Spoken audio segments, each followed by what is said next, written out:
नमस्ते, आप सभी का स्वागत है।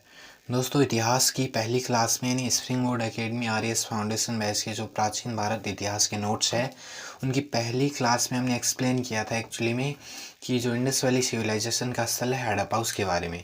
तो आज की क्लास में बात करेंगे एक्चुअली में हम मोहनजोदाड़ो के बारे में। स्टार्ट करते हैं ये क्लास को। अब देखिए, मोहनजोदाड़ो की बात करें तो मोहनजोदाड़ो है कहाँ पे, वर्तमान में स्थित कहाँ पे है? तो ये लरकाना, सिंध, पाकिस्तान में है। लरकाना एक ज़िला है दोस्तों, पाकिस्तान में, सिंध प्रांत में स्थित है। और कहाँ पे? पाकिस्तान में।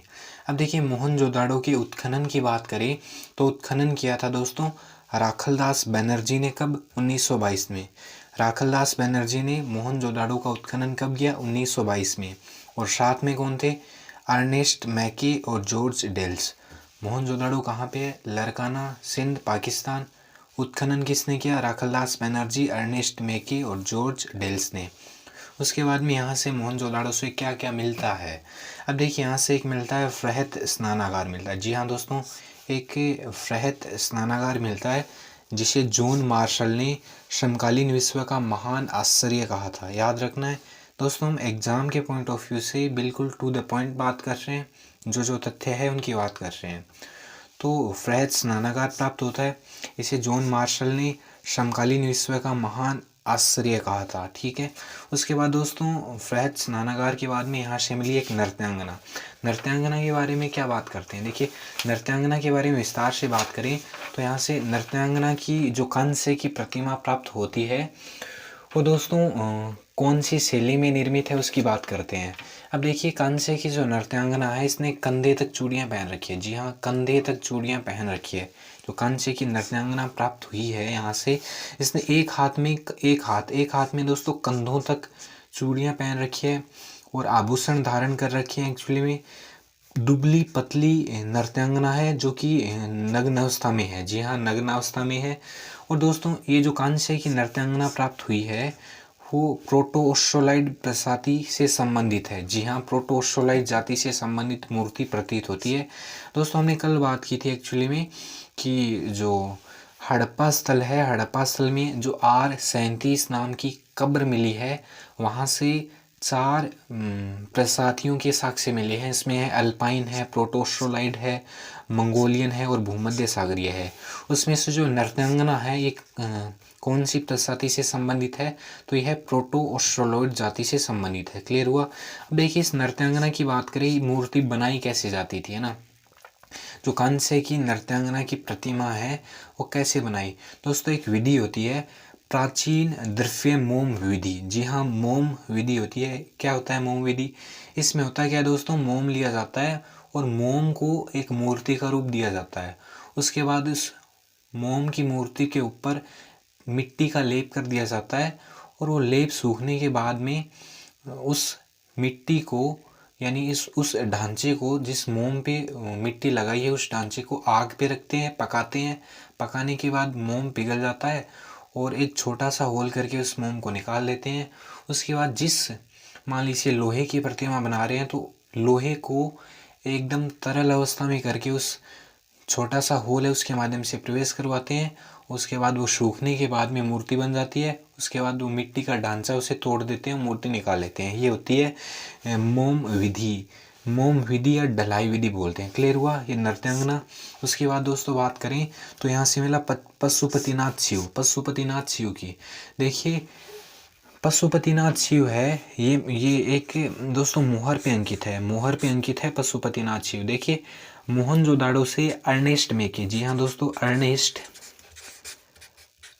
अर्नेस्ट मेके को ये पशुपतिनाथ शिव की जो मोहर है वो प्राप्त होती है। अब देखिए, अर्नेस्ट मेके को मोहनजोदाड़ो से पशुपतिनाथ शिव की ये प्रतिमा प्राप्त होती है। इसमें क्या है? इसमें दोस्तों जो पशुपतिनाथ शिव है इनके सर पे ना त्रिशूल नुमा आकृति है। क्या है? त्रिशूल नुमा आकृति है। और जो पशुपतिनाथ है उनके बाएं ओर हाथी और बाघ है। इनके बाएं ओर हाथी और बाघ है और दाएं ओर है गेंडा और भैंसा। और इसके नीचे, ठीक जस्ट नीचे, 12 सिंगा पशु उत्कीर्ण है। ठीक है। अब दोस्तों, इस पशुपतिनाथ शिव की प्रतिमा को मार्शल महोदय ने पशुपतिनाथ शिव या आदि शिव कहा। इस जो ये प्राप्त हुई, ये मुद्रा प्राप्त हुई है, ये मुहर प्राप्त हुई, इस पे जो एक संत जैसी आकृति दिख रही है, उसको अर्नेस्ट मेके ने खोजा और मार्शल महोदय ने इसे पशुपतिनाथ शिव या आदि शिव के संज्ञा दी। क्लियर है। उसके बाद में देखिए पुजारी का सिर मिलता है, पुजारी का सिर। अब देखिए यहाँ से मोहनजोदाड़ो से एक पुजारी का सिर मिलता है। विशेषता क्या है, देखिए दोस्तों, अर्धमुंदित आंखें हैं, यानी आधी आंखें बंद है, आधी आंखें खुली है। ठीक है। और इसके भाई साहब क्या है, मूंछ नहीं है, मूंछ नहीं है, दाढ़ी है बस, मूंछ विहीन दाढ़ी युक्त अर्ध खुले नेत्रों वाला, जिसने नींबू की, जी हाँ दोस्तों, नींबू की पत्तियों की छाप वाला सोल ओढ़ रखा है और सिर पे आभूषण पहन रखा है। और ये पुजारी का सिर है, जो पुजारी है इसे बोलते हैं किंग प्रीस्ट भी बोलते हैं, जो पुजारी का सिर है इसे बोलते हैं किंग प्रीस्ट भी बोलते हैं। मंगोलियन प्रजाति से संबंधित है और ये पत्थर की मूर्ति है जिसका निर्माण गढ़ाई विधि से किया गया। क्लियर है। अब इससे आगे की बात करते हैं। अब दोस्तों आगे की बात करें तो यहाँ से जो मोहनजोदाड़ो है, यहाँ से एक और मिलता है, क्या मिलता है, राजपथ। दोस्तों इंडस वैली सिविलाइजेशन की सबसे खास बात ये थी कि यहाँ नगर नियोजन उत्तम था। जी हाँ दोस्तों, नगर नियोजन उत्तम था। अब देखिए राजपथ मिलता है, राजपथ। देखिए इंडस वैली सिविलाइजेशन के इस स्थल यानी मोहनजोदाड़ो में सड़कें समानांतर थी और समकोण पे काटती थी, समानांतर थी और समकोण पे काटती थी, और नगर थे बिल्कुल नियोजित थे। जो मुख्य सड़क थी वो चौड़ी थी, 10 मीटर चौड़ी। जी हाँ दोस्तों, 10 मीटर चौड़ी थी, इसे ही राजपथ कहा गया। क्लियर है। अब देखिए दोस्तों, मोहनजोदाड़ो से कब्रिस्तान के साक्ष्य नहीं मिले। दोस्तों हमने कल बात की थी हड़प्पा से R37, जी हाँ, हड़प्पा से R37 और कब्रिस्तान H मिला, R37 और H कहाँ से मिला, हड़प्पा से।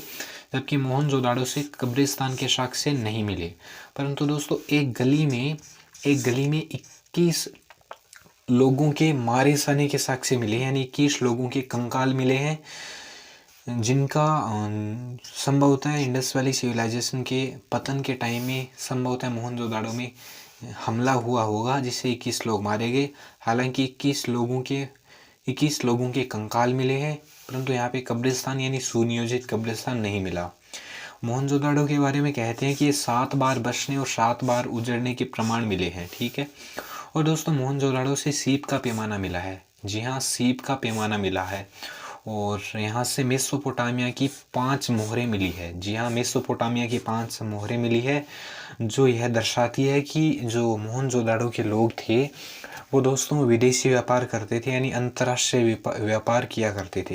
अब दोस्तों खास बात यह है कि यहाँ से ना एक मोहर मिली है जिसपे ना बकरे के पीछे मानव चाकू लेके भाग रहा है। हाँ जी हाँ दोस्तों, बकरे के पीछे मानव चाकू लेके भाग रहा है। ऐसी मोहर कहाँ से मिली है, ये मिली है मोहनजोदाड़ो से। कल हमने बात की थी एक्चुअली में कि जो R37 कब्रिस्तान है हड़प्पा का, वहाँ से ना बकरे के साथ मानव को दफनाने, हाँ अब ऐसे बोलें कि मानव के साथ बकरे को दफनाने के प्रमाण मिले। और मोहनजोदाड़ो में क्या है कि बकरे के पीछे मानव भाग रहा है चाकू लेके प्रमाण मिले। एक बार फिर से रिवाइज करते हैं जल्दी से। मोहनजोदाड़ो स्थल है लरकाना जिला, सिंध और पाकिस्तान में स्थित है। इसके उत्खनन की बात करें, राखलदास बनर्जी ने 1922 में, अर्नेस्ट मैकी और जॉर्ज डेल्स इसके सहयोगी थे। फ्रेड स्नानागार मिला जिसे मार्शल महोदय ने विश्व का महान आश्चर्य कहा। एक नृत्यांगना मिली और पशुपतिनाथ शिव मिले। पशुपतिनाथ शिव की एक मोहर मिली और पुसारी का सिर मिला। और यहाँ से 10 मीटर चौड़ा राजपथ, यानी एक मुख्य सड़क थी वो 10 मीटर चौड़ी थी, इसे राजपथ कहा गया। यहाँ से कब्रिस्तान के साक्ष्य नहीं मिले। मोहनजोदाड़ो के बारे में ऐसा कहा गया है कि 7 बार बसने और 7 बार उजड़ने के प्रमाण मिले हैं। यहाँ से सीप का पैमाना मिला। और दोस्तों मेसोपोटामिया की 5 मोहरें मिली और यहाँ पे एक ऐसी मोहर मिली जिसमें बकरे के पीछे मानव चाकू लेके भाग रहा है। क्लियर दोस्तों, यदि आपको कंटेंट पसंद आ रहा है तो आप चैनल को सब्सक्राइब कर सकते हैं। मिलते हैं अगले वीडियो में। Thanks all, bye.